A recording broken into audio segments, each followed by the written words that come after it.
C'est bien joli de dire l'Europe, que si l'Europe c'est des Européens, et ce sont d'abord des chefs d'État européens, et il s'est fâché avec pratiquement tous. Oui, il irrite Pas les seulement par son Européens. style, par ses positions très dogmatiques. Il s'est incroyable. accroché sur un sujet très secondaire, qui a son importance, mais qui est la fiscalité des GAFAM en Europe.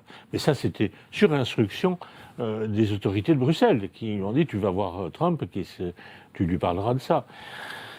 Il a très vite battu en retraite. Hein. Mais oui, il s'est rien passé. Je ne dis pas que c'est pas qu'il n'avait pas raison hein, sur le fond.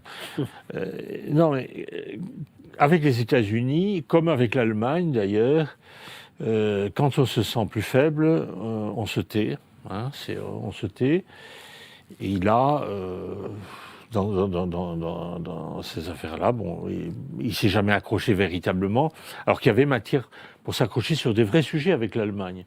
Mais, j'allais dire, il les a irrités, il était exaspérant par sa morgue, par ses leçons, il est sûr d'avoir raison, tous les idéologues sont comme ça, ils se sentent les messagers de principes supérieurs, mais il n'a abordé aucun des sujets de fond sur lesquels il faudrait régler les choses, par exemple, la question de l'énergie, le marché commun d'énergie, qui nous porte un préjudice considérable. Évidemment. Il y en aurait d'autres. Mais là, c'est quand même c'est un des plus flagrants. Vraiment, le marché de l'énergie. Bien sûr, mais il n'a pas cherché à aborder ces sujets.